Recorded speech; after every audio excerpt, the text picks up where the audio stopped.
You are Meriel, the Sultana's former lady-in-waiting?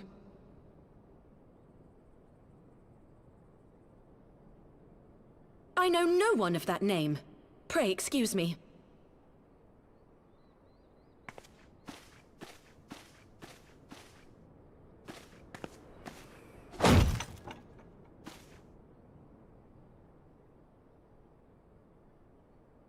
General Alden!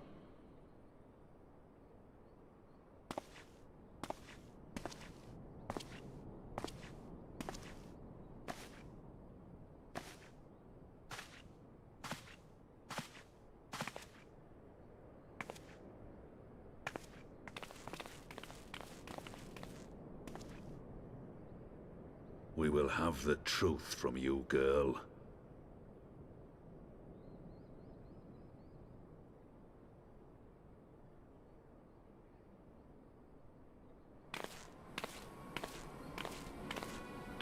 Mayhap it would be better coming from me.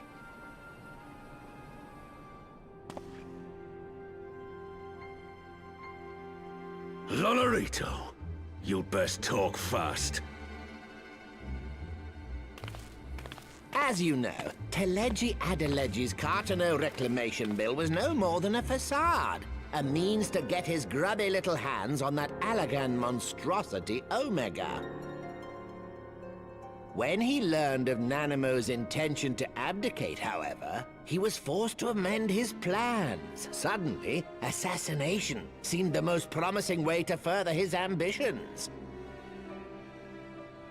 I am told Teleji had discovered a maid in whose veins ran the blood of House Thorn. A new, more pliable puppet to sit the throne. 'Twould have caused an uproar, of course, but few could have contested her claim.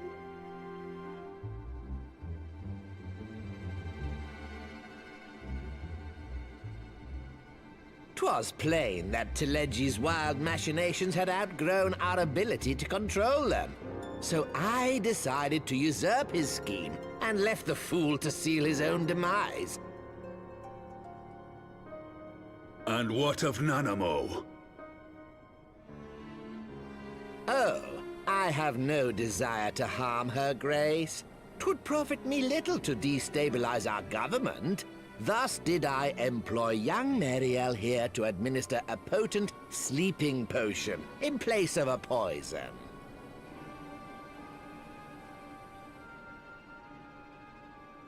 You should know, General, that your dear friend Ilberd was fully aware of my plan.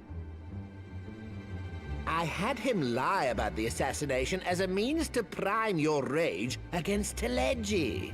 We weren't entirely sure how you would react, but things went rather better than expected.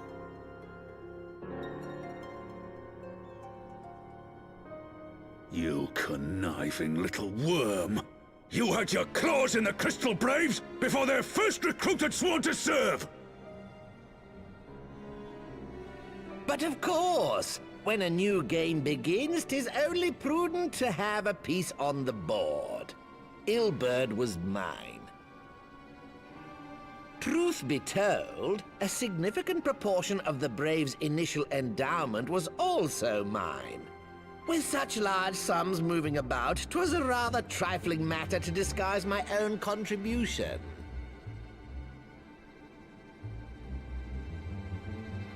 Ah, Ilberd. I secured his services with a promise to support his cause once my authority had been solidified. I swear, the man thinks of naught but prizing Alamigo from the grasp of the Empire.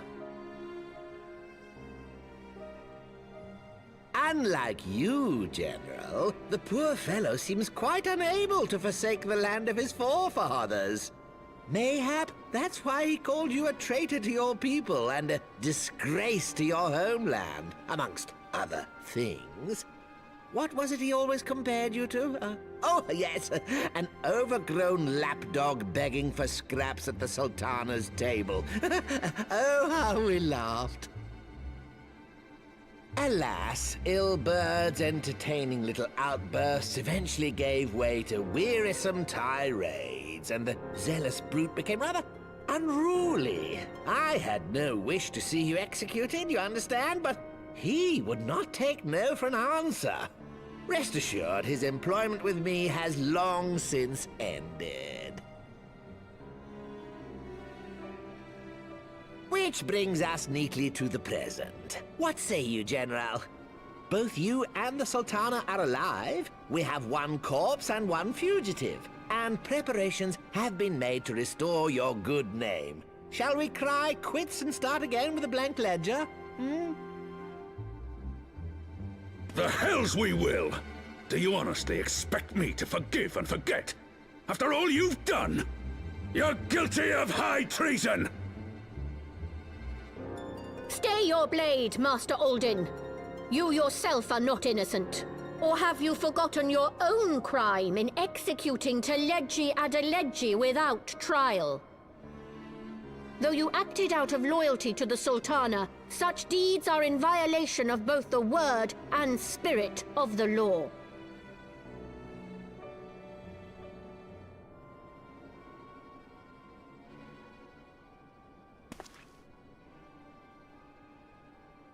If you would, Lord Lolorito?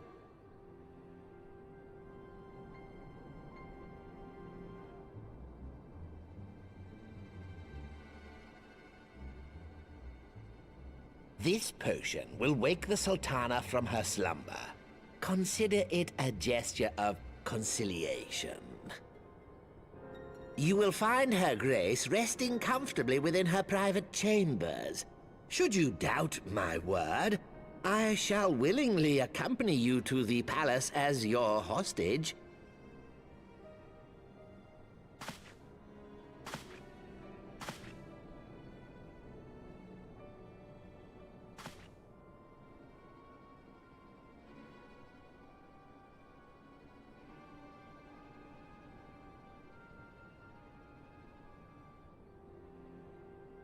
I like not your motives, Lolorito. But you saved the Sultana's life, and for that, you have my gratitude.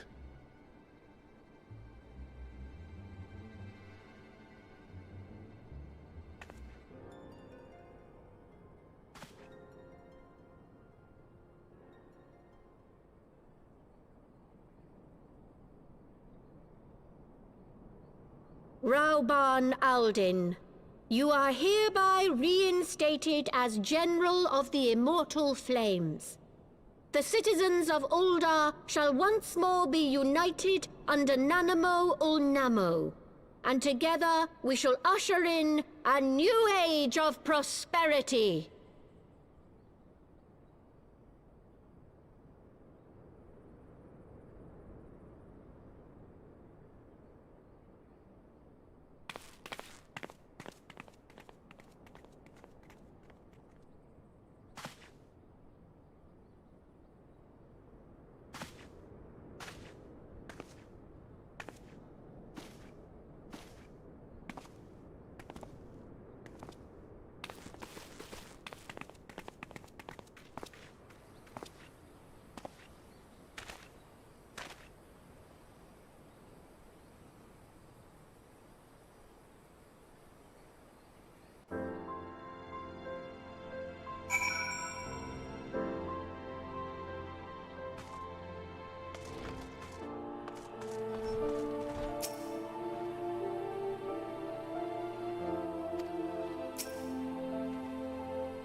I was having the longest dream.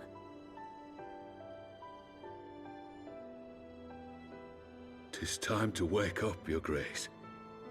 Another day begins in Thanalan, and the sun blazes bright upon the sands.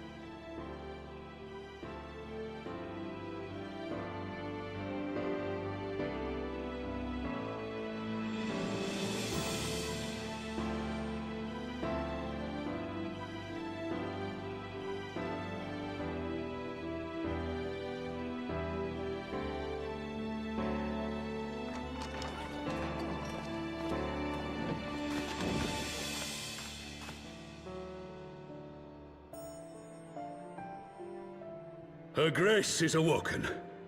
The palace physician assures me she's none the worse for her slumber.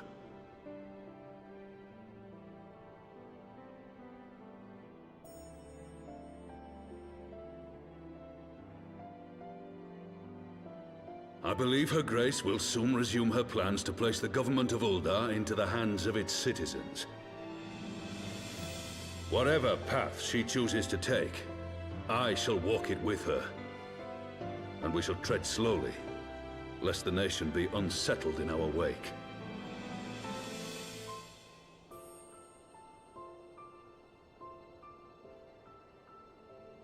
Her Grace's compassion is a shining beacon to us all. But what our city truly thrives upon is competition. 'Tis in the struggle against our rivals that opportunities are seized and fortunes made. And with the Empire on the offensive once more, now would hardly seem the time to turn our system of government upon its head. Are you privy to new intelligence, my lord?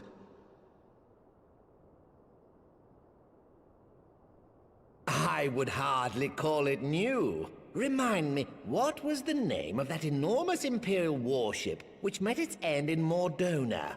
Wait, I have it. The Agrius. Yes, well, 'twould appear that the Garleans have been hard at work on another such vessel. How close are they to completing this ship? Is it operational? Its maiden flight was a success, I hear.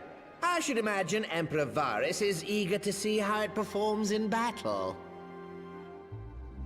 My lords and lady, I move that it is time to repair the damage caused by Teledji Adeledji and prepare our great nation to repel the Empire once more.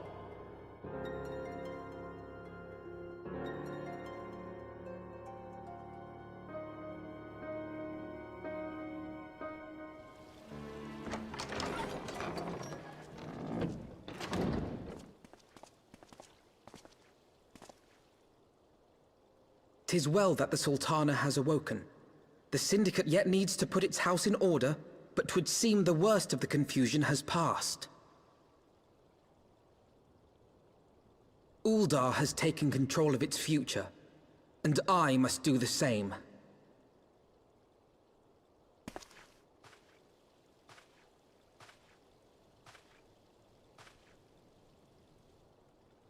I have decided to disband the Crystal Braves.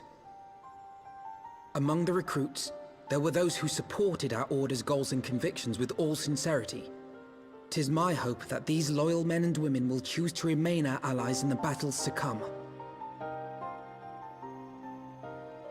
As for those who sided with the traitor, Ilberd, they shall be hunted down and held to account for their crimes.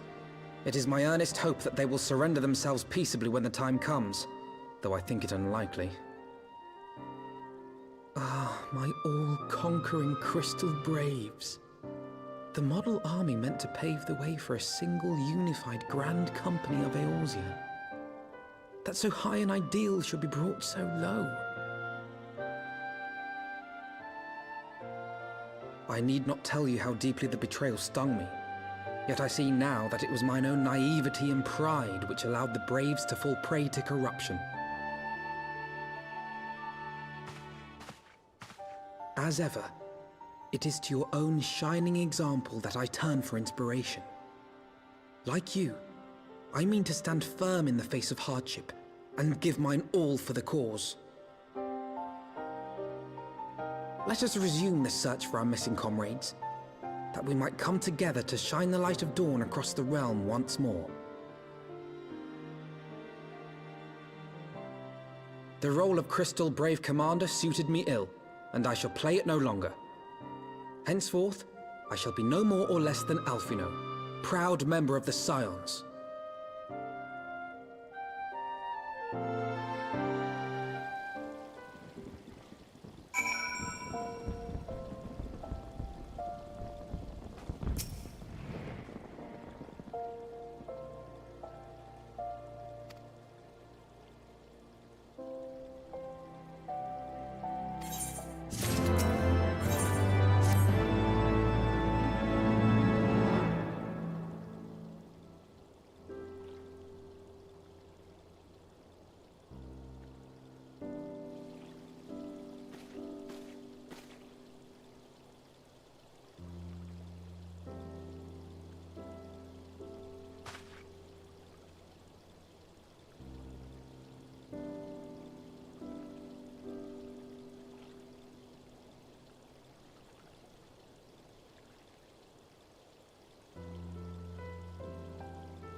All stands ready, Lord Commander. Ah, the moment has come then.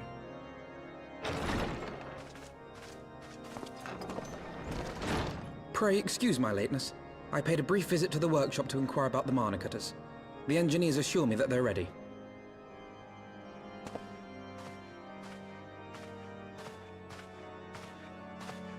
The area is now but a short flight away. Yet what a long and winding path we took to reach this point. Were it not for Master Alphino's proposal, we never would have attempted to parley with the dragons. Though our negotiations yielded little, our expedition with Lady Isar taught us much.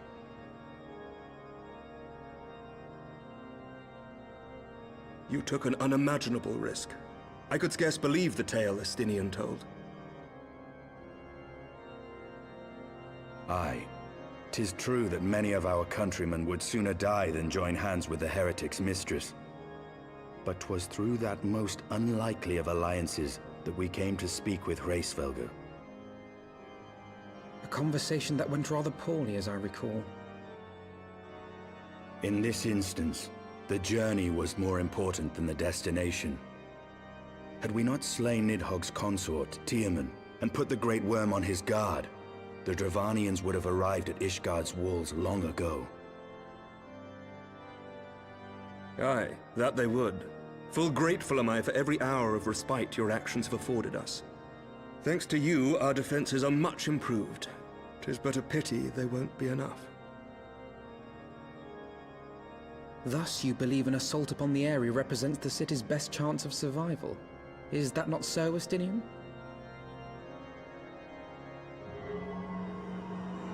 I am under no illusions. Nidhogg's might is legendary. But with his eye in my possession, I can stifle his strength at the source. Victory will be hard won, even so. And I shall be glad indeed to have the Warrior of Light at my side. You shall have my blade as well. There are more of these mana cutters to be had, yes? Lord Commander, no! How can I, a proud knight of Ishgard, stand by and do naught while an outsider risks life and limb for our homeland? I swore an oath to protect this city.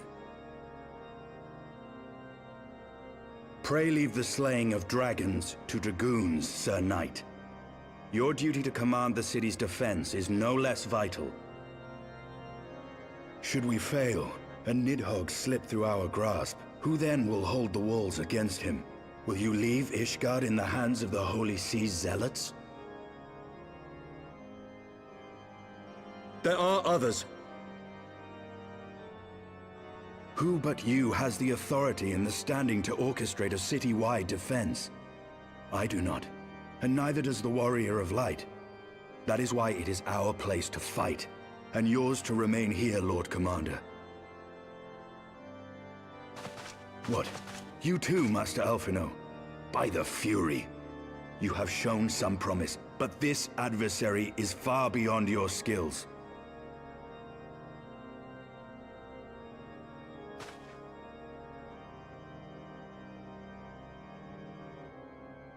Your candor is appreciated, Sir Dragoon. I shall remain then and cheer you from afar. Well, my friend, would seem I have discouraged the last of the volunteers, and claimed the task as ours alone. But if any alive can best this worm, 'tis surely we too.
Know your folly.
I will end your struggles!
Your guard is down.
Taste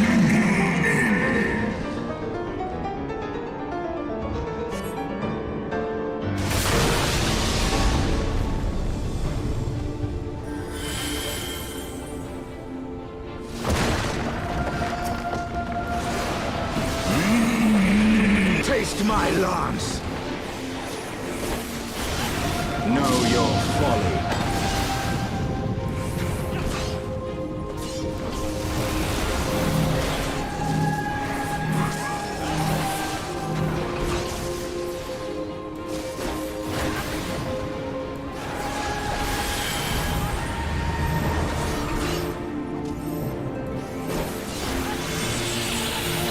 Know your folly.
No worm!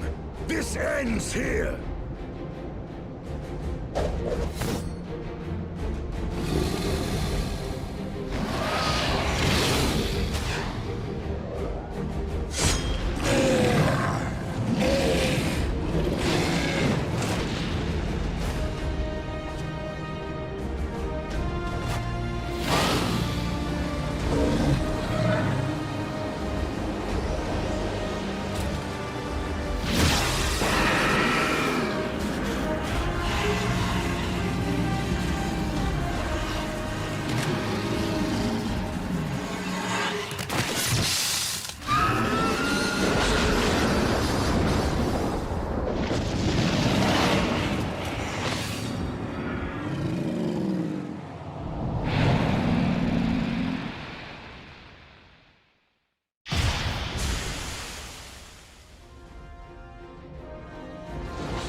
You gifted my people 1,000 years of suffering. Now I gift you an eternity in darkness.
They are ours, Lord Eldrath. The eyes of Nidhogg.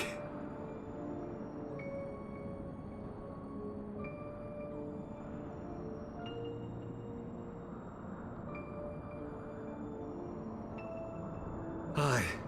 The worm lies broken and my father is avenged. With the wellspring of his vitality thus denied him, Nidhogg shall not linger long in this world. But behold the terrible price we have paid. My sire is dead. So many brother knights slain. We traded our honor for the strength which now courses in our veins. And still we are forced to make such sacrifice. But not in vain, my lord. Hraesvelgr is the only great worm left in Dravania, and he dares not leave his lair. With Nidhogg's eyes in your possession, who now can challenge the might of Ishgard, ascend the throne, and take your rightful place as the ruler of our people?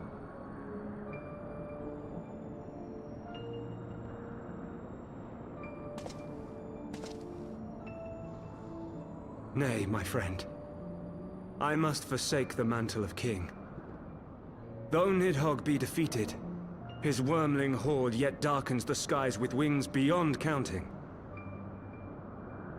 As one who partook of Ratatoska's strength, it shall be my penance to bear a knight's arms until death grants me leave to retire. When that day comes, no prince shall perish, but a hell's-bound hunter of dragons. But Lord Haldreth, what then shall become of the royal line? Think of your people, my lord. Without a king, who will the common man turn to in his hour of need? How will he find his way without your benevolent hand to guide him? I thank you, Sir Flavian and Sir Silvertrill, for dispelling my remaining doubts.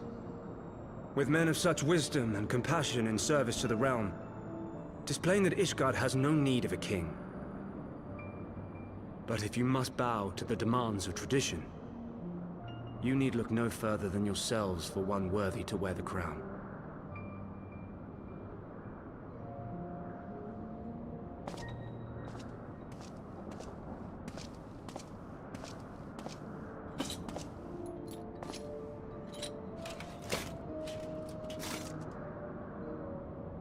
Fare thee well, my brother knights, my loyal friends. On these shoulders shall I bear the weight of my father's sins. With this lance shall I repay the debt accrued through our misdeeds.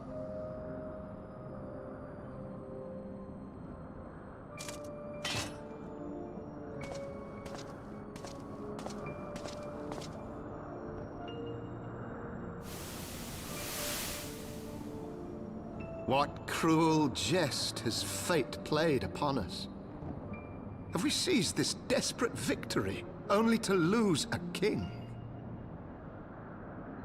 We can but act as our lord has bid. We few who remain must divide between us the rulership of Ishgard and her people.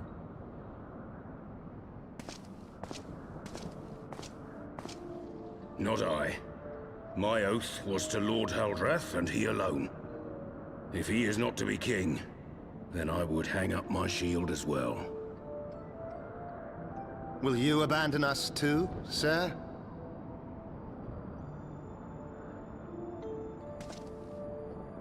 I would wash my hands of blood and betrayal, and take up an honest trade. Mayhap I shall serve ale instead of sharpened steel.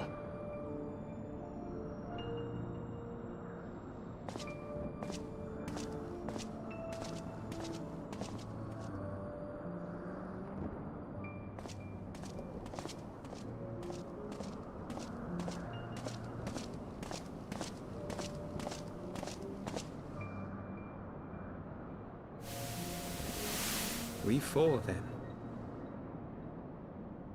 Forton, Hylanat, Dyrendare, and Zemail. But 4 houses to rule all of Ishgard. And what of the throne? We keep it empty, Until the day a king rises once more, we must assume the role of stewards. We shall shape our nation anew with a history of our own making, and let the truth of this dark day die here, upon the battlefield.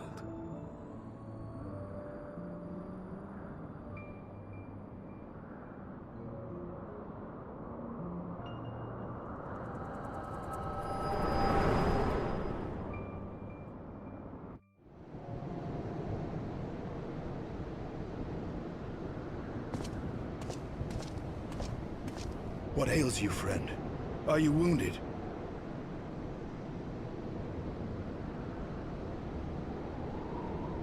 You have borne witness to history. To the culmination of the first battle with Nidhogg. The legend of Ishgard's founding tells that our ancestors were led to the land of Kurthus by the valiant King Thordan. In the midst of their journey, they came to a wide chasm, where they were set upon by a great worm, Nidhogg. A furious battle then ensued, with Thordan leading the van.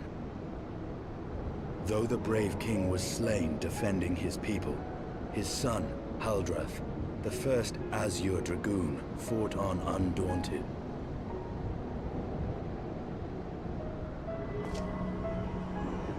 And with a mighty thrust of his lance, he gouged out Nidhogg's eye, forcing the wicked creature into retreat. Thus, did this eldritch orb become a sacred treasure of Ishgard, lending its power to every knight deemed worthy to bear the title of Azure Dragoon. A rousing tale, is it not? Would that I could still believe it. But your vision, which we must accept as immutable truth, leaves no room for doubt, save on one point. If Haldrath took both of Nidhogg's eyes, then how came this eye to be lodged in the worm's skull?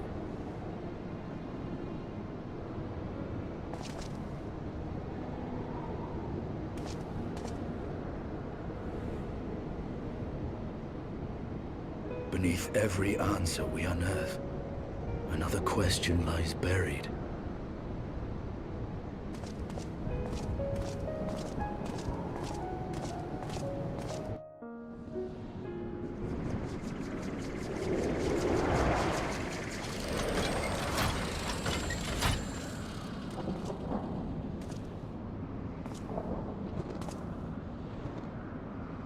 Twas a fierce battle, but one I knew we would win. Your fame is well deserved, warrior of light. Full proud am I to have fought at your side. I would fain return with all swiftness to Ishgard to inform the Lord Commander of our triumph.